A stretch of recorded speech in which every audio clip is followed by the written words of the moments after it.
புலவர் கலியபெருமாள் விவசாயிகள் எல்லாம் இந்திய கம்யூனிஸ்ட் கட்சியில் இருக்காங்க எல்லாரையும் திரட்டிட்டு இவர் போய் பலாத்கார அறுவடை செய்து எல்லா நிலமற்ற விவசாயிகளும் சொல்றாங்க. நாங்க போய் அறுவடை செய்யணும்னா அவன் துப்பாக்கி எடுத்துட்டு வந்து பண்ணையார் 10 பேர் நின்றுட்டு சுடுவான்.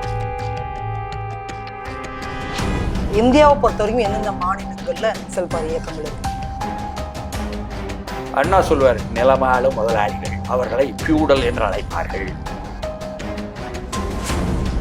இப்ப விவசாயிகளுடைய தலைவராக கனுசன்யா. இப்ப நிலப்பிரபுத்துவத்தை ஒழிக்கணும்னா அதுக்கு விவசாய புரட்சி பண்ணணும், விவசாயிகளை வச்சு புரட்சி பண்ணணும்னா சாரு முஜும்தார் தான் வழி. கிராமத்துல போய் 1000 கூலி விவசாயியோட நாமளும் 1900 கூலி விவசாயியா தான் புரட்சி வந்துருமா? பீடி தொழிலாளர்கள் சங்கம் அதையெல்லாம் திரட்டிக்கிட்டு போய் பக்கத்துல இருக்கிற காவல் நிலையத்தை அடிச்சு துப்பாக்கிகளை பறிச்சுக்கிட்டு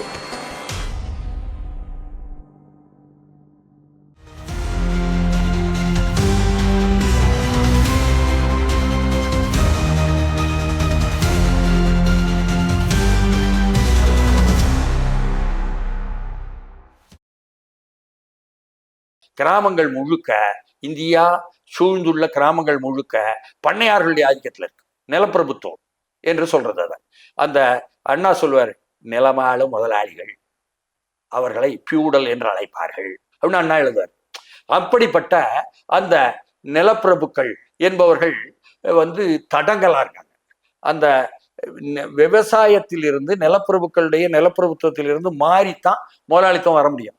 அப்ப நிலப்பிரபுத்துவத்தை அழிக்காமல் இந்தியாவின் முதலாளித்துவத்தை கொண்டு வர முடியாது என்ற மார்க்சிய பாலபாடத்தை கற்றுக்கிறாங்க. இதுதான் என்ன மார்க்சியம் வரலாற்று பொருளாதாரத்தில் சொல்லி இருக்கக்கூடிய செய்திகள். இதுதான் என்ன ராகுல சாகுர்த்தியனால் வல்கா முதல் கங்கை வரை என்று எழுதப்பட்ட வரலாற்றில் வந்திருக்கக்கூடிய வழிமுறை. இதை பார்த்துட்டு அப்ப நிலப்பிரபுத்துவத்தை ஒழிக்கணும்னா அதுக்கு விவசாய புரட்சி பண்ணணும், விவசாயிகளை வச்சு புரட்சி பண்ணணும்னா சாரு முஜும்தார் தான் வழி என்று சொல்லி அந்த மாணவர்கள் தாங்கள் படித்ததிலிருந்து சிந்திக்கான். அதை ஒட்டிதான் இந்த இயக்கத்துக்கு வரான். அதுலதான் உங்களுக்கு ஆர்இசிலாம் என்ன பெரிய அளவுக்கு மாணவர்கள் வராங்க. கேரளாவில் ஆர்இசி ரீஜனல் இன்ஜினியரிங் காலேஜில் திருச்சூர்ல ராஜன் அதே மாதிரி கலை நிகழ்ச்சிகள் புரட்சிகர நிகழ்ச்சி நடத்தினார், அடித்து கொல்லப்பட்டார் என்பது அன்றைக்கு நெருக்கடி நிலை காலத்துல பெரிய செய்தி. கேரளா உள்ளதெல்லாம் நம்மளை தாக்கம் செலுத்தும்ல, எங்களுக்கெல்லாம் கிடைக்கும்ல அந்த செய்தி. இதெல்லாம் இப்பொழுதுதான் நாங்கள் அப்படி இறங்க வேண்டியது.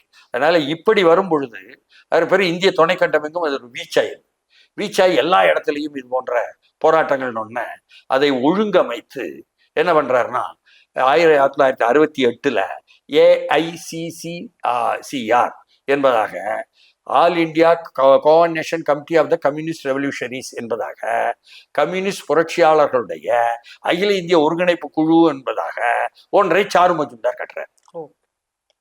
அப்போ இந்திய துணைக்கண்டம் எங்கும் ஒவ்வொரு மாநிலத்திலும் இருக்கின்ற மார்க்சிஸ்ட் கட்சியும் தப்பா போயிட்டானுவோ என்று சொல்லி போட்டு அதிலிருந்து வெளியே வந்த இந்த புரட்சியாளர்கள் எல்லாம் ஒருங்கு கூடுறாங்க.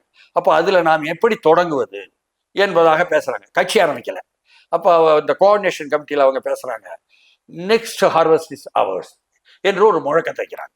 அதாவது நிலமற்ற ஏழை விவசாயிகளுக்கு அவர்கள் உழைப்பால், அவர்கள் வியர்வையால், அவர்கள் முழுக்க குடும்பத்தோடு உழைத்ததால் உருவான அந்த நெற்கதிர்கள் எல்லாம் பண்ணையால் கொண்டு போகப்படுகிறது என்ற ஒரு விஷயத்துல அதையெல்லாம் நமக்குத்தான், அடுத்த அறுவடை நமக்கே என்ற முழக்கத்தை வைத்து அவர்கள் அந்த விவசாயிகளை திரண்டு வாருங்கள், பண்ணையார்களுடைய கையில் இருக்கும் நிலங்களில் எல்லாம் இருக்கின்ற அந்த பண்ணை பிரபுக்களுடைய நெற்கதிர்களை எல்லாம் அறுத்து கொண்டு வாருங்கள், அது நமக்கு சொந்தம் என்பதாக விவசாயிகள் மத்தியில பிரிந்து கொடுப்பதற்காக அவர்கள் இறங்கினாங்க.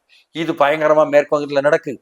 பீகார்ல எல்லாம் பயங்கரமாக என்ன அப்படி 1000, 2000, 5000, 10,000 பேரெல்லாம் இறங்கி அந்த விவசாயிகள் என்ன செய்யறாங்க, நாங்க போய் அறுவடை செய்யணும்னா அவன் துப்பாக்கி எடுத்துட்டு பண்ணையார் 10 பேர் நின்றுட்டு சுடுவான்.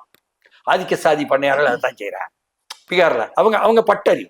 அப்போ முதல்ல போய் பண்ணையார அழித்தொழிப்பு செய்து விட்டு ஆயுதங்களை எடுத்துக்கொண்டு பிறகு நாம் அறுவடைக்கு செல்வோம், அந்த அறுவடையை எடுத்துக்கொண்டு நாம் நிலமற்ற விவசாயத்தில் பிரித்து கொடுப்போம்ங்கிறத செய்யறாங்க. அப்ப பண்ணையாரை அழித்தொழிப்பு செய்து விட்டுத்தான் அங்கே தாங்கள் தங்களுடைய அரசியல் என்ன படியை எடுத்து வைக்க முடியும், கால்களை அதிகாரத்திற்கு செல்லும் வழியை என்று விவசாயிகள் நமக்கு கற்றுக் கொடுத்துட்டாங்கன்னு நினைக்கிறார். இங்கேயும் அப்பு கோவையிலிருந்து என்ன செய்யறாருன்னா உடுமலைப்பேட்டை பக்கம் அங்க இருக்கின்ற என்ன மலைப்பகுதிக்கு உள்ள போய் அதுல எல்லோரையும் கூட்டி விவசாயிகளை எப்படி நாம் வந்து பலாத்கார அறுவடை செய்யணும், அதுக்கு பேர் பலாத்கார அறுவடைன்னு சொல்றாங்க, என்ன செய்யணும் என்பதற்காக புலவர் கலியபெருமாள் இதை அங்க செய்யற எங்க பெண்ணாடம் பக்கத்துல விவசாயிகள் எல்லாம் இந்திய கம்யூனிஸ்ட் கட்சியில் இருக்காங்க, எல்லாரையும் திரட்டிட்டு இவர் போய் பலாத்கார அறுவடை செய்து எல்லா நிலமற்ற விவசாயிகளுக்கும் பிரிச்சு கொடுக்காரு. அதே மாதிரி அப்பு அங்க வந்து உடவுப்பேட்டை பக்கம் அங்க சொல்லுவாங்க, ஒரு வாரம் தங்கியிருந்து எல்லாரையும் தயார் செய்யும் பொழுது என்ன தகர டப்பாக்கள்ல சோறு சமைச்சு சாப்பிடுவாங்க. அப்படியெல்லாம் ரொம்ப எளிமையா அதுக்கப்புறம் போய் அறுவடை செய்யறாங்க. இப்படியா எல்லா இடமும் செய்யறாங்க. ஆனா அங்க பீகார்ல ஆந்திராவில் எல்லாம் இப்படி கொத்து கொத்தாக மக்கள் போய் நிலப்படுப்புகளை அழித்தொழிப்பு செய்து வந்ததிலிருந்து கற்றுக்கொண்டு அதை ஒரு செயல் தந்திரமாக எடுக்க வேண்டும்.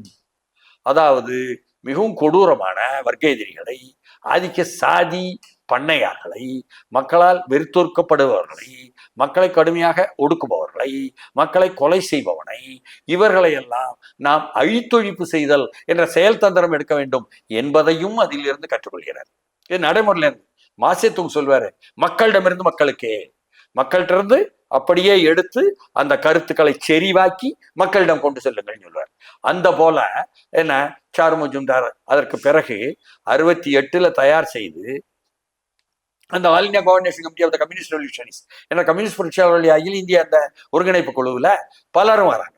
அப்போ அஜிதா என்று பிரபலமான கேரளாவில், அப்போ குன்னிக்கல் நாராயணன் அவங்க அப்பா, மந்தாகினி நாராயணன் அவங்க அம்மா, 3 பேரும் சேர்ந்து புரட்சியில் ஈடுபடுறாங்க.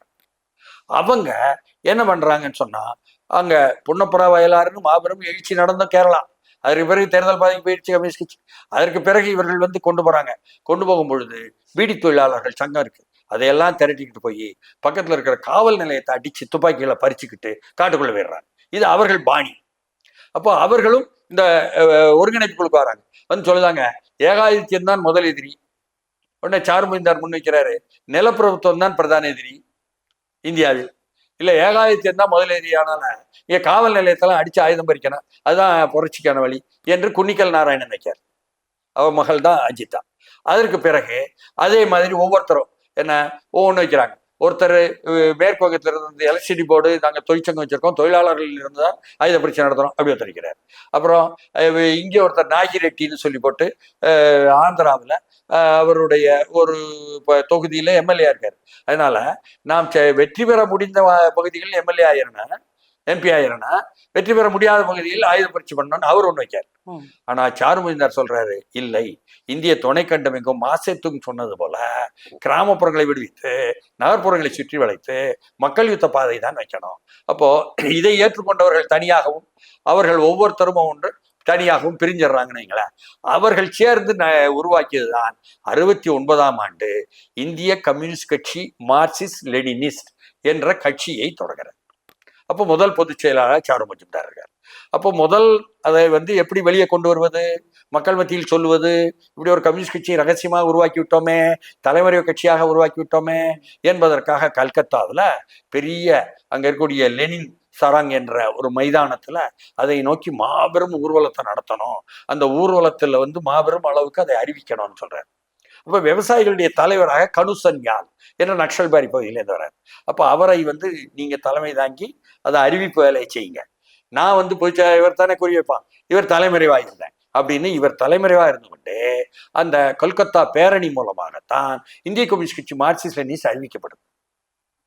அதை அறிவிப்பதற்கு பேரணி எப்படி தொடங்குறாங்கன்னு கேட்டா, அதுவும் கொரில்லா முறையில தொடங்க. ஒரு தெருவுக்குள்ள இருந்து ஒரு 1000 பேர் இளைஞர்கள், மாணவ மாணவிகள் எல்லாம் அப்படியே திடீர்னு ஒரு வெண்புகை கொண்ட ஒரு குண்டை போட்டுட்டு பெரும் தெருவுக்கு, பெரிய சாலைக்கு வந்துடுறாங்க. முழக்கமிட்டுக்கிட்டாங்க, நக்சல்பாரி ஜிந்தாபாத் என்பதாக முழக்கம் போட்டுக்கிட்டு வர்றாங்க. வெல்லட்டும் வெல்லட்டும் நக்சல்பாரி புரட்சி வெல்லட்டும். அதே போல அது கொஞ்சம் தூரம் போகுது. போன உடனே பக்கத்திலேயே அடுத்த தெருவுக்குள்ள இருந்து அதே மாதிரி ஒரு 10,000 பேர், இப்படி ஒவ்வொரு தெருவுக்குள்ளேயும் 1000 பேர், 10,000 பேர், 2000 பேர், 3000 பேர் இளைஞர்களும் மாணவர்களும் இறங்க 1,00,000க்கு மேற்பட்ட ஒரு மாபெரும் பேரணியாக அது மாறி, அது லெனின் சாரங்க போய் முடிந்து அதுல கணுசன்யால் இந்திய கம்யூனிஸ்ட் கட்சி மார்க்சிஸ்ட் லெனினிஸ்ட் அதனுடைய பொதுச் செயலாளர் சாரு மஜும்தார் திருத்தல்வாதத்தை எதிர்த்து இதுதான் இந்தியாவில் புரட்சி நடத்தும் சொல்லி அறிவிக்கிறார். இந்த அறிவிப்பு இப்படித்தான் நடக்குது. அதுவும் கூட அப்ப அந்த தலைமறைவாக இருந்து கொரில்லா முறை, அதை வைத்து கொண்டு வெளிப்படையான முறையை எப்படி நடத்துவது என்பதெல்லாம் இதையொட்டி தான் நாங்கள்லாம் இங்க திடீர் ஊர்வலங்கள் என்பதாக சென்னையில் கூட நடத்தினோம். நக்சல்பாரி இயக்கத்தினுடைய இந்திய கம்யூனிஸ்ட் மார்க்சிஸ்டினுடைய வழிகாட்டலில் என்ன சமீபத்தில் இறந்த வின்னி ஆலையினுடைய தொழிற்சங்க தலைவர் எஸ் நடராஜன்லாம் தலைமை தாங்கியவர். அப்படி திடீர் ஊர்வலம், அதே போல தீவட்டி ஊர்வலம், இப்படி எல்லாம் நடத்துவது. இது கொரில்லா முறையில் மக்கள் மத்தியில பரப்புரை செய்வதற்காக. இப்போ ஆயுதம் தாங்கிய புரட்சி என்பதை கொரில்லா போராட்டமாக தொடங்கணும். அதுல இந்த வர்க்க எதிரிகளாக நீங்கள் வேலை செய்யக்கூடிய பகுதியில் இருக்கின்ற பண்ணையார், அதிகாரத்தில் உள்ள ஆதிக்கம் செலுத்தக்கூடிய அந்த ஆதிக்கசாயி பண்ணையாரை அடையாளம் கண்டு அவரை கொரில்லா குழுவை நிலமற்ற ஏழை விவசாயிகள் மூலமாக திரட்டி அதில் பொலிட்டிக்கல் கமிஷனர், அரசியல் ஆலோசகர் என்பதாக அரசியல் வழிகாட்டல் கொடுக்கக்கூடிய அறிவுஜீவியும் இருப்பாரு, சேர்ந்து அந்த அழித்தொழிப்பு செய்யணும். அப்ப அந்த அழித்தொழிப்பு என்பது கொரில்லா நடவடிக்கை, அதில் தான் தொடங்குகிறது. இதை அப்படியே எழுதி அவர் தமிழ்ல கூட சிறு புத்தகமாக கையேடு போல நாங்க போட்டு அந்த சிறு பொறி பெருங்காட்டு தீயாக உருவாகிறது என்று நக்சல்பாரி சொல்லப்பட்டதே, சீன கம்யூனிஸ்ட் கட்சியாலும் பெய்ஜிங் ரிவ்யூவில் எழுதப்பட்டதே, அதை இங்கு செய்வதற்கு இந்த கொரில்லா நடவடிக்கை என்பதாக தொடங்கினோம். நான் பிறகு முன்னால சொன்னேனே, இங்கு தேடப்பட்டவர்கள் என்பதாக பட்டியல் போட்டாங்க கியூ பிரிவில் இருந்துன்னு சொல்லி போட்டு கல்கியில வந்தது. அதுல இங்க வடக்கு தமிழ்நாட்டில் பார்த்தீங்கன்னா தமிழரசன், தமிழ்வாணன் இருவரும் அப்படிப்பட்ட அழித்தொழிப்புகளை டக்கு டக்கு டக்குன்னு ஒரு 3 பண்ணாங்க. உடனே அவர்களை கியூ பிரிவு என்ன சொன்னான்னா இரத்த காட்டேரிகள் எல்லாம் பேர் சொன்னாங்க. அந்த அளவுக்கு அவர்கள் அப்படி அவர்களும் இறங்கி செய்தது. அதே போல ராஜபாளையம் பகுதி என்றாக அங்கே நாங்கள் வேலை செய்யக்கூடிய பகுதியில் அங்கே ஒரு 4 பண்ணையார்கள் அழித்தொழிப்பு இப்படியாக தொடர்ந்துச்சுன்னு வைங்களேன். ஆனால் இதில் அழித்தொழிப்பு பாதை தப்பு, அதனால சாருமந்தார் சொல்லுது தப்பு, நாங்க மக்களை திரட்ட போறோம், அதற்காக வேற பாதை என்று பிரிந்தவர்கள் தான் தமிழ்நாட்டிலும் உண்டு, இந்திய துணைக்கண்டம் எங்கும் உண்டு. சத்யநாராயண் சிங்னு சொல்லி எம்எல் பார்ட்டி பீகார்ல இருந்து வந்தவர், அப்புறம் தேர்தல் பாதைக்கு போயிட்டார். அப்ப இப்படியாக திருத்தல்வாதம் என்பது சாரு மஜும்தாருடைய அந்த வர்க்கத்தன்மையை குறைத்துக் கொள்வது என்பது இவங்கெல்லாம் ஏத்துக்கல. நீங்க கீழே போய் வர்க்கத்தன்மையை குறைச்சிக்கிட்டா தான் சாதித்தன்மையும் குறைக்க முடியும். உள்ளபடியே சொல்ல போனா திருத்தல்வாத கட்சிகள்னு போனவங்கள்ட்ட ஒரு சாதி மனோபாவம் எல்லாம் பார்ப்பனிய சிந்தனை எல்லாம் என்பதாக விமர்சனங்கள் எல்லாம் உண்டு பொதுவாக. அப்படி காரணம் என்ன? அவருடைய கடந்த கால வர்க்கம், கடந்த கால சாதி என்ற சிந்தனைகள் அவர்களுக்கு பாதை தவறும் பொழுது, வேலை திட்டம் சரியாக இல்லாத பொழுது, பொருத்தமாக மண்ணுக்கு தகுந்தாற்போல் மார்க்சியம் அமுலாக்கப்படாத பொழுது, திசை திரும்பல் வரும் பொழுது, நிலமற்ற விவசாயிகள் என்ற அடித்தளம் உங்களுக்கு இல்லாத பொழுது, நீங்கள் தோல்வி அடையும் பொழுது உங்களுக்கு இது போன்ற பீதி அடைந்த சிந்தனைகள், பிற்போக்கு சிந்தனைகள் வரும். அப்போ உள்ளே வரக்கூடியவர்களை தடுக்க முடியாது. அதுல பல்வேறு சமூகத்துகளை சேர்ந்தவர்கள் சாதியை சேர்ந்து வரத்தான் செய்வாங்க. அவங்க கூட நம்ம கதவோடை செய்ய முடியாது. ஆனா அவங்க வந்துட்டாங்கன்னு சொன்னா பின்னால் அவர்களுடைய பின்தங்கிய உணர்வுகளை கொண்டு போயிடக்கூடாது. அதுக்கு என்ன செய்யலாம் என்று யோசிச்சு கம்யூனிஸ்ட் கட்சி, இந்திய கம்யூனிஸ்ட் மார்க்சிஸ்ட் கட்டுவதற்கு நான்லாம் ஒரு புதிய தியரி, ஒரு கருத்தியலே ஒன்று வச்சோம். என்னன்னா, பார்ப்பன எதிர்ப்பு போராட்டத்தில் ஏற்கனவே புடம் போட்டு எடுக்கப்பட்ட இளைஞர்களை நாம் வென்றெடுப்போம். அப்படி பார்ப்பன எதிர்ப்பு போராட்டம்னா பெரியார் இயக்கத்திலிருந்து, திராவிட கழகத்திலிருந்து வந்த இளைஞர்கள் எல்லாம் அவர்கள் எல்லாம் நாற்று நடுவது போல வச்சிருக்காங்க. அந்த நாற்றுக்களை எடுத்து நடணும் என்பதாக விவசாய மொழியிலேயே புரிந்து கொண்டு அப்படி உள்ள இளைஞர்களை எல்லாம் உள்ளே எடுத்து இவர்கள் வந்து விட்டார்கள் என்றால் ஏற்கனவே வந்தவர்கள்ட ஏதாவது அப்படி சிந்தனைகள் வந்தாலும் அதை எதிர்த்து அதை தோற்கடிப்பதற்கு கட்சியினுடைய கிளைகளுக்குள், கட்சியினுடைய குழுக்களுக்குள் இவர்கள் பணி செய்ய முடியும் என்பதாக சூழலுக்கு தகுந்தாற்போல், இந்த சாதி ஆதிக்கத்திற்கு தகுந்தாற்போல் சனாதானத்தை வேறறுப்பதற்காக இப்படிப்பட்ட சிந்தனைகளை சேர்த்து வச்சோம். இப்படியாக தமிழ்நாட்டில் கட்டியது உண்டுன்னு வைங்களேன். அப்போ இதில் ஒவ்வொரு அங்கமும், ஒவ்வொரு அங்குலமும் சாரு மஜும்தாருடைய வழிகாட்டல் என்பது சால சிறந்தது மட்டுமல்ல, இது விவசாயிகளுக்கு மட்டுமில்லை, தொழிலாளருக்கு வந்தாலும் வரும். தொழிலாளர்கள் மத்தியில தொழிற்சங்கங்கள் எல்லாம் புரோக்கர் ஆகி போச்சு.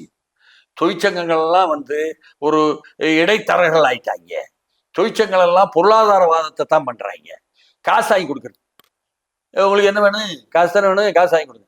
ஆனால் லெனின் தெளிவா சொல்றாரு, முன்னோடிகளுக்கு அரசியல் பாதை என்பதாக வருவார்கள், பின்தங்கிய தொழிலாளர்களை அணி சேர்ப்பதற்கு பொருளாதார கோரிக்கைகளையும் சேர்த்து வைங்கன்னு சொல்லுவார். அதை இவர்கள் செய்யல, பொருளாதாரவாதத்தையே மூழ்கிட்டாங்க. அப்போ அவர்களுடைய தொழிற்சங்கத்துல போய் நீங்களும் உடனே இழந்து விழுந்துட வேண்டாம். நீங்க ஒரு காவலர்கள் என்ற கொரில்லா குழுக்களை கட்டிக்கிட்டு தொழிற்சங்க போராட்டங்கள் என்றால் அந்த போராட்டங்களுக்கு உதவிகரமாக எதிராளியினுடைய தாக்குதலுக்கு அடக்குமுறைக்கு எதிராக உடையுங்க. திருநெல்வேலியில அங்க பக்கத்துல தாளையூத்துல இந்தியா சிமெண்ட்ஸ்ல போராட்டம் நடக்கும் பொழுது, போராட்டத்தை சிஐடியு நடத்தும் பொழுது அதனுடைய தலைமை தாங்கிய தோழர் எங்களுக்கு தோழராயிட்டார். அங்க எலக்ட்ரிசிட்டி போர்டுல தலைமை தாங்கிய தோழர் எங்களுக்கு தோழராயிட்டார். நாங்க எல்லாரையும் கொண்டாந்துருவோம். அப்படி கொண்டாடும் பொழுது மாணவர்கள் மத்தியிலையும் அன்னைக்கு இருந்த எஸ்எஃப்ஐ எல்லாம் ஒவ்வொரு கல்லூரியிலையும் அப்படியே எம்எல் பார்ட்டி ஆக்கிறோம். அப்படிப்பட்ட ஒரு நாங்க இறங்கி வேலை செஞ்சோம். அதுல இன்றைக்கு ஏஐசிசிடி தலைவராக இருக்கிற சங்கரபாண்டியன் தலைமையில ஒரு கொரில்லா குழுவிய இந்து கல்லூரி மாணவர்கள் இருந்து உள்ளதை உருவாக்கி இவர்களுக்கு உதவுங்கன்னு சொல்லி அந்த நடவடிக்கைகளை கூட ஈடுபட்டோம். அந்த போராட்டங்களை பெரிய அளவுக்கு நடத்தும் பொழுது, மக்கள் சார்ந்த போராட்டங்கள் நடத்தும் போது அதுக்கு உதவிகரமா. அதனால மக்களை அணி திரட்டல், மக்கள் சார்ந்த போராட்டங்கள் என்பதற்கு எதிரானவர் அல்ல சாரு மஜும்தார். தெளிவாக கொரில்லா போராட்டத்தின் மூலமாக வர்க்க எதிரிகளை அழித்தொழிப்பிற்கு அடுத்த கட்டமாக நீங்க பெருந்திரள் மக்களை திரட்டி கொண்டு போய் நிலங்களை கைப்பற்றுங்கள், பிரித்து கொடுங்கள் என்பதை சொன்னவர் சாரு மஜும்தார். இதை புரிந்து கொள்ள முடியாதவர்கள், இதற்காக இறங்கி செயல்பட முடியாதவர்கள், தங்களால் இயலாதவர்கள், வர்க்கத்தன்மையை குறைத்துக் கொள்வதை பற்றி சிந்தனையே இல்லாதவர்கள், தான் புரட்சியாளன் தனக்குத்தானே நினைத்து கொண்டிருந்தவர்கள், இப்படிப்பட்ட ஒரு ஆதிக்க மனோபாவ சிந்தனையுடன் உள்ள திருத்தல்வாத சிந்தனை உள்ளவர்கள் தான் என்ன சாரு மஜும்தாரை எதிர்த்தார்கள் என்பது அந்த காலத்திலிருந்து இந்த காலம் வரை நாங்க புரிஞ்சுக்கிட்டு இருக்கோம். சாரு மஜும்தார் அன்றைக்கு சொன்ன தரகு முதலாளித்துவம் என்பதுதான் வளர்ந்து வந்ததற்கு பிறகு என்ன தரகு அதிகார வர்க்க மூலதனம் என்பதாக பொதுத்துறையில் மூலதனம் விட்டு செய்யக்கூடிய அந்த அதிகாரம் எல்லாம் அதிகார வர்க்க மூலதனம், தரகு அதிகார வர்க்க மூலதனம் என்பதாக வர்ணிக்கப்பட்டு இந்திய துணைக்கண்டம் என்பது ஒரு அரைக்காலனி அரை நல்புறத்த நாடு என்று சாரு மஜும்தார் சொன்னது இன்று வரை நிறுவனமாய் கொண்டிருக்கிறது என்பது, ஏகாதிபத்தியத்திற்கு ஒரு வேட்டை காடாக ஆகிக்கொண்டிருக்கிறது என்பது அறிவுள்ளவர்கள் எல்லோரும் புரிந்து கொள்ளபடி இன்று வரை சரியா இருக்கு. China's chairman is our chairman, China's path is our path என்றார் சாரு மஜும்தார். அது இப்படி சீனா நாட்டு தலைவர் நம்ம தலைவர் இருக்க முடியும், அதெல்லாம் தேசப்பற்று தப்பா பேசுறாங்க. உள்ளபடியே சீன தலைவர் நம் தலைவர் என்றால் கம்யூனிஸ்ட் கட்சியில் திருத்தல்வாதத்தை எதிர்த்து புரட்சிகர வழியை காட்டிய தலைமை என்று சாரத்தை பார்க்கணும். சாரத்தை பார்க்கறதுக்கு அறிவில்லாமல் போனவர்கள் தான் விலகி சென்று சாருவை எதிர்க்கிறார். அதே போல சீன பாதையை நம்பாதே என்றால் கிராமப்புறங்களை விடுவித்து நகர்ப்புறங்களை சுற்றி வளைத்து விடுதலை செய்தல் என்ற ஒரு விடுதலை பாணியைத்தான் இன்றைக்கு உள்ள சூழலுக்கு தகுந்தாற்போல் மாற்றங்கள் செய்து எதிர்ப்பு இயக்கங்களை வளர்த்து கொள்ளலாம், அது வேறு விஷயம். ஆனால் அப்படி பாதையைத்தான் அவர் சைனாஸ் பாத்திஸ் அவர் பார்த்து சீன பாதை நம்ம சொன்னார்.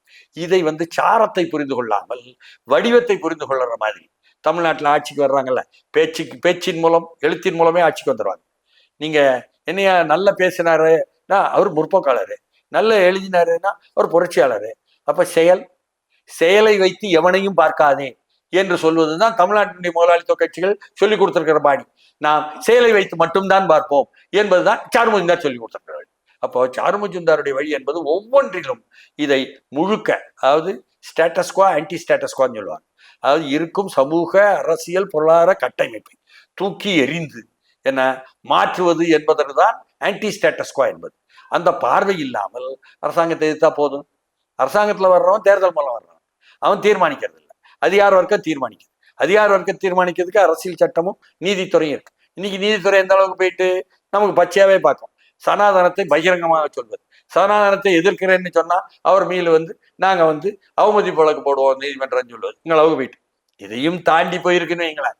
அதாவது சிவகங்கையில நீங்க இந்த சிம் கார்டை அடுத்தவன் பேர்ல பொய் பேர்ல சிம் கார்டு வாங்குறது எல்லாரும் செய்யறாங்க, எல்லா ஊர்லயும்.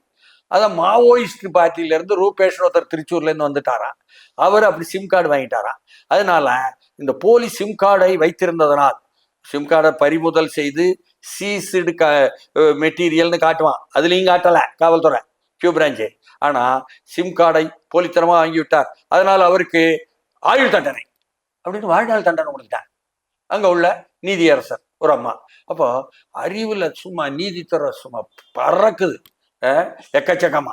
இந்த நாட்டினுடைய என்ன யதார்த்தமான மக்களுக்காக அரசியல் சட்டத்தை நியாயமாக பண்ணுவது என்பதே இங்கு கேள்விக்குறியாயிட்டு என்ற சூழல் நமக்கு இருக்கு. இதுல தமிழ்நாட்டுல எங்களுக்கு கொண்டு வந்து கொடுத்தது சாரு மஜும்தாருடைய இந்த கருத்துக்களை, இந்த சரியான வழிகாட்டலை எங்களுக்கு எடுத்து இயம்பியது யார்? இந்தியா அரைக்காலனி அரை மேற்புத்தாடு என்பதை எங்களுக்கு விளக்கி சொல்லி புரிய வைத்தது யார்? இந்தியாவில் தரகு அதிகார வர்க்க மூலதனம்தான் ஆள்கிறது, பெரும்பண்ணையார்கள், தரகு முதலாளிகள், இவருடைய ஆட்சிதான் இருக்கிறது, இந்தியா அரசியல் சுதந்திரம் பெறவில்லை என்ன என்று தெளிவுபடுத்தியவர் யார்? திரிவுவாத கட்சிகளுக்கு இருந்து வேறுபடுத்தி என்ன இந்த எம்எல் கட்சி எப்படி என்று விளக்கி சொன்னவர் யாருன்னு கேட்டா, அண்ணாமலை பல்கலைக்கழகத்துல எஸ்எஃப்ஐ தலைவராக இருந்து எம்எல் கட்சிக்கு ஏஎம் கோதண்டராமனால் கொண்டு வரப்பட்டவர் KN கணேசன். இந்த KN கணேசன் என்பவர் என்னன்னா நன்னிலம் நடராச பிள்ளை மகன் என்பதாகத்தான் அவர் அழைக்கப்படுவார். அப்படிப்பட்ட KN கணேசன் அங்கே கெமிக்கல் இன்ஜினியரிங் படிக்கார். அவரு அப்படியே இந்த கருத்துக்களை எடுத்துக்கிட்டு அவர் தான் எங்களுக்கு திருநெல்வேலிக்கு மைத்தா இந்து கல்லூரிக்கு எங்களுக்கு வகுப்பெடுத்து உருவாக்கியவர்னு வைங்களேன்.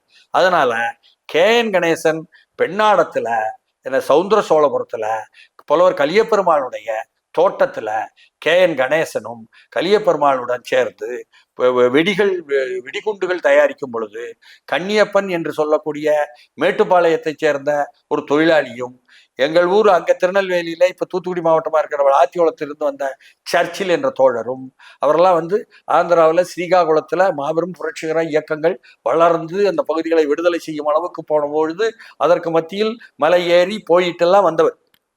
இவர்களெல்லாம் சேர்ந்து அந்த வெடி விபத்துல இறந்துடுறாங்க. அப்படி தன்னை தியாகித்து கொண்டவர் தான் என்ன KN கணேசன். அந்த KN கணேசன் அண்ணாமலை பல்கலைக்கழகத்தில் படிக்கும் பொழுதே, கடைசி ஆண்டு படிக்கும் பொழுது, அந்த கல்லூரியில நிறைய விடுதியில ஊழல் நடக்கு. அதெல்லாம் எதிர்த்து அவர் ஆடிட்டிங் பண்றோம் நாங்கன்னு சொல்லி அவரே இறங்கி அதை முழுக்க தணிக்கை பார்த்து அதை மாணவர்கள் மத்தியில் 7000 மாணவர்கள்ட்ட பேசுறாரு. பேசும் பொழுது இங்கே ஒருவரை மேலாளர் என்று போட்டிருக்காங்க, manager is one who always manage the damage of the management என்பதாக விளக்குறார். அப்படிப்பட்ட சொல்லாடலிலும் சரி மிகவும் தெரித்து விடும் அளவுக்கு வந்தவர்கள் தான் இதனுடைய நக்சல்பாரி புரட்சி இயக்கத்தினுடைய தலைவர்கள், அறிவுஜீவி முன்னோடிகள். அந்த வழியில், அவர்களுடைய ஈர்ப்பில், அவர்களுடைய தியாகத்தில் அவர்களை முன்மாதிரியாக ஏற்றுக்கொண்டு வந்ததுனாலதான் எங்களால இது சரிதான், நாம் முழுமையாக இணங்கி கொண்டோம், நாம் செயல்பாட்டிலும் பார்த்தோம், நடைமுறையில் வெற்றிகரமாகவும் பார்த்தோம் என்பதனால் அதை மக்கள் இயக்கங்களாக மக்களை திரட்டி அணிவகுத்தல் என்று கொண்டு போக முடியும் என்பதை இன்று வரை எங்களால் களத்தில் பார்க்க முடியும். இந்தியாவை பொறுத்த வரைக்கும் எந்தெந்த மாநிலங்கள்ல நக்சல்பாரி இயக்கங்கள் இருக்குது? இதற்கு சீன கம்யூனிஸ்ட் ஆதரவு இப்பவும் இருக்குதா சார்? இது ஒரு கட்டத்துக்கு மேல இந்திய கம்யூனிஸ்ட் கட்சி மார்க்சிஸ்ட் லெனினிஸ்ட் உடைஞ்சிரும். உடைஞ்ச பிறகு சாரு மஜும்தாருடைய மறைவு என்பது என்ன பண்றான்னா, இந்த ஜூலை 16ஆம் தேதி 1972 சாரு மஜும்தார் கைது செய்யப்படுறார். அப்ப கைது செய்யப்படும் போது சொல்லுவாங்க, கொல்கத்தாவில் ஒரு தங்குமிடத்துல தங்கியிருக்காரு, ஷெல்டர்னு சொல்லுவோம், தங்குமிடத்துல தங்கியிருக்காரு. அப்போ ஒரு கொரியரை இரவு அனுப்புறாரு வெளியில. அப்போ அந்த கொரியர் என்பவர் செய்தியை கொண்டு போய் கொடுப்பவர். அவர் வரல இரவு. சாரு மஜும்தாருக்கு சந்தேகம் வந்துட்டு, கொரியர் மாட்டிட்டார் போட்டிருக்கு, எந்நேரமும் காட்டி கொடுக்கலாம், சித்திரவதை தாங்காமல் கூட சொல்லலாம், காவல்துறை எந்நேரமும் வரலாம். அதனால தான் சந்தேகப்படுவதையெல்லாம் பரபரப்பை உருவாக்கி உடனே இடம் மாற்ற முடியாது. அதனால தங்கியிருக்காங்க. அதிகாலை காவல்துறை உள்ளார், நீங்க வருவீங்கன்னு தெரியுங்கிறார். அப்ப எவ்வளவு தூரம் ஒரு மனிதன் சிந்திக்காம பாருங்க, புரட்சிகர சிந்தனையாளர். அப்ப பிடிபடுறார் 16ஆம் தேதி, ஜூலை 16. அதற்கு பிறகு அவரை கொண்டு போய் வச்சுக்கிட்டு சிறையில அன்றைக்கு ஜோதிபாசு அரசாங்கம், இன்னும் சொல்ல போனா நக்சல்பாரி தொடங்கும் பொழுது ஜோதிபாசு துணை முதல்வராக இருந்துக்கிட்டு ஈஸ்டர்ன் ஃப்ரான்டியர் ரைஃபிள்ஸ் என்று சொல்லக்கூடிய கிழக்கு முன்னணி படை என்ற துணை இராணுவத்தை கொண்டு நக்சல்பாரி என்ற கிராமத்தை சுற்றி வளைத்து 67 கொலை செய்தார். அதுல என்ன, அப்போ வந்து பாபுலால் விஸ்வகர்மா என்ற முதல் தோழர் அதில் முன்னாள் துவக்கு குண்டுபட்டு இறந்தார். அப்போ பாபுலால் விஸ்வகர்மாவை நாங்கள் மறக்க முடியாது. அதற்கு பிறகு எங்களுடைய காலத்தில் நான் தலைமுறையாக இருக்கும்பொழுது அங்கே போன பொழுது அங்கே வந்து நிமுஷ் சிங் தலைமையில என்ன ஒரு கொரில்லா குழுவே எந்த அளவுக்கு போராடியது என்பதை பார்த்தோம் என்பதெல்லாம் அங்கே நடந்துச்சு. அஸ்ஸாமில் கூட என்ன இருக்கு மாநிலங்களுக்குள்ளேயே அந்த கொரில்லா குழுக்கள்லாம் இருந்ததையெல்லாம் நேரில் பார்த்தோம். அப்போ அப்படி வந்து கடும் ஒடுக்குமுறையை இடதுசாரி அரசாங்கம் கூட்டணி அரசாங்கம்னு சொல்லிக்கிட்டு ஜோதிபாசு துணை முதல்வராகவும் உள்துறையும் வச்சுக்கிட்டு அவர் தான் கொண்டு வந்து சுத்தி வளைச்சு கொண்டது. அப்போ 700 பேருக்கு வர மாணவ மாணவிகள் எல்லாம் பிடிச்சு கொல்கத்தா சிறையில் அடைச்சி மிகவும் கொடுமைப்படுத்தாங்க. கல்லூரிகள்லையும் அதே போல அவர்களுடைய மாணவர்களை வைத்துக்கொண்டு தாக்குதல் நடத்துவாங்க. திருப்பி இவங்க தாக்குவாங்க. ஏன்னா இவங்க எண்ணிக்கையில கூட ஆரம்பிச்சிருச்சு நக்சல் பாரி. அப்படி இருக்கும் பொழுதுதான் என்ன சாரு மஜும்தாருடைய கைதும் கூட நடக்குனீங்களே.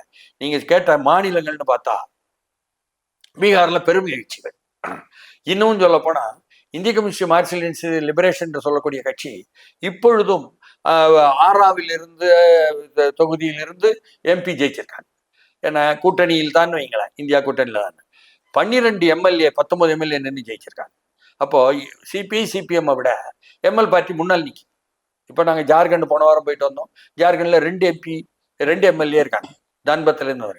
அப்போ தேர்தல் பாதையிலும் கூட முன்ன போயிருக்காங்க. அதனுடைய தொடர்ச்சின்னு வைங்களேன். ஆனால் சாரு மஜும்தாருடைய மறைவு என்பது அந்த 16ஆம் தேதி பிடிபட்ட பிறகு அவருக்கு வந்து லைஃப் சேவிங் ட்ரக்ஸ் தேவைப்படுது. அதாவது அவர் உயிரை பாதுகாக்கும் மருந்துகள், அதை கொடுக்கணும். அதை கொடுக்காம தடுத்துட்டான். இதான் தந்திரம். தானாகவே இறந்துட்டாரு அப்படின்னு சொல்லிடுவோம்ல, ஆளு வர்க்கத்தினுடைய தந்திரம் இதெல்லாம். அப்படியாக அவருடைய மறைவு என்பது 28 நடக்குது. அவர் மறைவுக்கு பிறகு கட்சி வந்து ஏற்கனவே சாரு மஜும்தார் வழியில போக முடியாத அந்த பெட்டி பூஷ்வாக்கள் என்று சொல்லக்கூடிய குட்டி முதலாளித்துவ சிந்தனையாளர்கள், தங்கள் வர்க்கத்தன்மையை குறைத்துக் கொள்ள முடியாதவர்கள், இவர்களெல்லாம் பிரிஞ்சு போனதுனால உடைஞ்சு போய் கட்சி தமிழ்நாட்டிலும் கட்சிக்கு தொடர்பு இல்லாமல் இருந்த ஒரு சூழல் இருந்தது. அதற்கு பிறகு அங்கே வந்து மகாதேவ் முகர்ஜி என்று சொல்லி போட்டு மேற்குவங்கத்தில் தலைமை தாங்கியவர் இந்த கொரில்லா குழுக்கு தலைவர்களையே முழுக்க பாட்டாளி வர்க்க முழுமை பார்வையை கொண்டு வராமல் தலைமை ஆக்கிட்டாரு, பாபுக்களை உருவாக்கிட்டாருன்னு விமர்சனம் பண்ணிட்டு அங்கே சுப்ரதத்தா என்று வங்காள தோழர் பீகார்ல இறங்கி ஹர்ரா பகுதியிலெல்லாம், அந்த பகுதி போஜ்பூர் பகுதி, போஜ்பூர் என்பது தனி மொழி, ஒரு 1.5 கோடி மக்கள் தனி மொழி பேசுறாங்க போஜ்பூர்.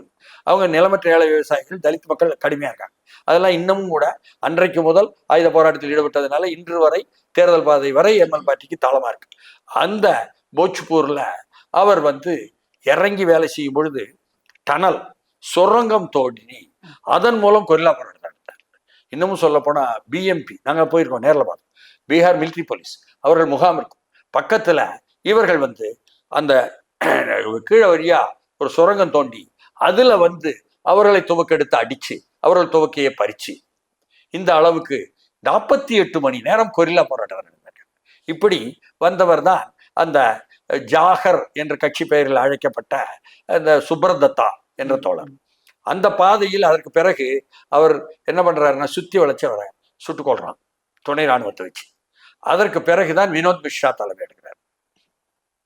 வினோத் மிஸ்ரா தலைமை எடுத்த பிறகு என்ன மீண்டும் ஜாகருடைய இறப்புக்கு தியாகத்திற்கு பழி வாங்கணும்னு அப்படியே எல்லா கொரில்லா குழுக்களையும் ஒரே இடத்துல கூட்டி போட்டு அந்த துணை இராணுவத்துக்காரங்களை பயங்கரமான ஒரு தாக்குதல் நடத்தி பலரையும் வந்து சாகடிக்காங்க. இப்படியாக ஒரு போர்க்களமாக ஆக்கிய பாதை தான் வினோத் மிஸ்ரா. அதற்கு பிறகுதான் எங்களுக்கு 78ஆம் ஆண்டுல வினோத் மிஸ்ரா கட்சியினுடைய அகில இந்திய தலைமை தொடர்பு கிடைக்கும். தமிழ்நாட்டில் தென் மாவட்டங்களில் ராவண்ணா என்ற ராமசாமி என்ற தோழர் என்ன கட்சி பெயர் அவருக்கு, அவர் வந்து பழனியப்பன் என்று காரைக்குடியை சேர்ந்த தோழர், அவருடைய தலைமையில் தமிழ்நாட்டில் நாங்கள் தென் மாவட்டங்கள்ல இருக்கோம் அழித்தொழிப்புகள் எல்லாம் பண்ணிட்டு. இங்கே தாத்தா என்ற மலேசியாவிலிருந்து நாடு கடத்தப்பட்ட மாணிக்கம் என்ற ஒரு தோழருடைய தலைமையில சென்னை இருக்கு. இவங்கெல்லாம் ஒன்று சேர்ந்து சார்மிந்தார் லைன் வரும்பொழுதுதான் என்ன சார்மிந்தார் லைன்ல கொஞ்சம் மாறுபடுறோம், கூட்டக்குழு போராட்டம் சொன்ன தமிழரசன் தமிழ்வாணன் அவர்களும் இணைந்து தமிழரசன் தலைமையில் வந்து ஒன்று சேர்ந்து பணியாற்றினோம். முழுக்க சார்மிந்தார் வழி தப்புன்னு சொன்னவங்க தான் இங்கே தமிழ்நாட்டில் மாநில அமைப்பு குழு, அதற்கு பிறகு அதிலிருந்து பிரிந்த தமிழ்நாடு அமைப்பு குழு எல்லாம் போனாங்கன்னு வைங்களேன். அப்பொழுது கூட சிலர் வந்து மாநில அமைப்பு குழுன்னு பேசினவங்க, என்னங்க இது கிராமத்தில் போய் 1000 கூலி விவசாயியோட நாமளும் 1900 கூலி விவசாயியாக தான் பறிச்சு வந்துடுமா, இப்படி எல்லாம் பேசியவர்கள் உண்டு. என்கிட்டயே கூப்பிட்டு அடப்பாவீங்களா உங்களுக்கு அந்த இன்டகிரேஷன் என்பதா என்னன்னு தெரியல, டிகிளாசிபிகேஷன் வர்க்கத்தன்மை குறைத்துக் கொள்வதுனா என்னன்னு தெரியல, உற்பத்திக்கான போராட்டத்தில் ஈடுபடுவதுன்னா என்னன்னு தெரியல. அதன் மூலம் வர்க்கத்தன்மை குறைத்துக் கொள்வதை நான் அனுபவிச்சிருக்கேன். அதன் மூலம் அந்த விவசாயிகள் எப்படி சிந்திக்கிறார்களோ அந்த சிந்தனை நமக்கும் வர முடிஞ்சிருக்கு. அந்த போர்க்களம் என்பது நமக்கு ஒரு கைவந்த கலையாக மாறுது. அப்ப அடிப்படை மக்கள் மத்தியில் நீ உன்னுடைய வர்க்கத்தில் அழகா உட்கார்ந்துக்கிட்டு நகர்ப்புறத்துல என்ன வளர்ந்தா அந்த புத்தி இங்க வரக்கூடாது. அவன் சோளம் தின்னா கையெல்லாம் சொறி வருதுன்னாரு ஒருத்தர். அது போனவர் என்னை கூப்பிட்டு தனியா, என்ன அதெல்லாம் வராது, எங்களுக்கு எல்லாமே சரியா வருது, நாங்கள் பக்குவப்பட்டு வேலை செய்ததுன்னு வைங்களேன். அதனுடைய தொடர்ச்சி என்பதனால்தான் இன்று வரை சார்மேந்தனுடைய ஒவ்வொரு வழியும் சரி, அவருடைய ஸ்ட்ராட்டஜி என்று சொல்லக்கூடிய ஒட்டுமொத்த போர்த்தந்திரம் சரி, அவருடைய செயல் தந்திரம் என்ற அந்த டாக்டிக்ஸ் என்று சொல்லக்கூடிய வழியும் சரி என்பதாக புரிந்து கொண்டு, அவருடைய கட்டுரைகள் சரி என்பதாக புரிந்து கொண்டு செயல்பட முடியுது. இப்படியாக தமிழ்நாட்டிலையும் கூட என்ன கல்லூரிகளில் இறங்கி வேலை செய்தோம். ஆனால் ஆந்திராவில் இருக்கக்கூடிய அனைத்து கல்லூரிகள்லையும் பெரிய அளவுக்கு என்ன மாணவர்கள் இறங்கி அதில் நக்சல்பாரி இயக்கத்துக்கு வந்தாங்க. அங்கிருந்து தனியாக மக்கள் யுத்தம்னு ஒரு குழு பிரிஞ்சது, சாருமிந்தார் வழியிலிருந்து பிரிந்து, அதுலேயும் அதே போல இருந்தாங்க, ஆர்எஸ்யூங்கிற பேரில். அப்போ என்னன்னு சொன்னா எல்லா இடமும் அப்படி பரவி இருந்த ஒரு இயக்கம்தான். அதற்கு பிறகு கட்சியாக மாறி 69 வந்த பிறகு அது என்ன ஆயுத போராட்டங்களை நடத்திய காலம் என்றும் ஒன்று இருக்கு. அதற்கு பிறகு 80 இருந்து இந்திய மக்கள் முன்னணின்னு சொல்லி வெகுஜன அமைப்பு என்பதாக ஒன்றை கட்டினாங்க. அப்பவும் தலைமுறை கட்சி இருந்துச்சு. அப்புறம் அதற்கும் பிறகு அவர்களும் வெளிப்படையான கட்சின்னு வந்துட்டாங்க இன்னைக்கு. ஆனாலும் கூட எதிர்ப்பு இயக்கங்களை நடத்துவது என்ற தொடர்ச்சி என்பதற்கு எல்லோரும் சேர்ந்து சாரு மஜும்தாரை இன்றைக்கு கடைபிடிக்கணும்னு சொல்லிவிட்டு அந்த நினைவு நாளில் நினைவு கூறுகிறார்கள் 28 ஜூலையை. ஆனாலும் கூட சாரு மஜும்தாரை பெரும்ன நினைவு கூறுவது, நக்சல்பாரி இயக்கத்திற்கு வாழ்க போடுவது, வெல்க போடுவது என்பது போதாது, சாரு மஜும்தார் படத்தை போடுவது என்பது போதாது, சாரு மஜும்தாரை படிக்க வேண்டும், படித்து உள்வாங்க வேண்டும், உள்வாங்கி செயல்படுத்த வேண்டும் என்பதுதான் நாம் முன்வைக்கக்கூடிய ஒரு ஒரு அணுகுமுறையா இருக்கு. சார் ரொம்ப ரொம்ப நன்றி. இப்ப உள்ள தலைமுறையினருக்கு நக்சல்பாரி இயக்கம் என்ன, அவருடைய வரலாறை நீங்க ரொம்ப அழகா சொல்லிருக்கீங்க. ஸோ மற்றொரு நேர்காணல உங்களை சந்திக்கிறேன் சார். நன்றி சார்.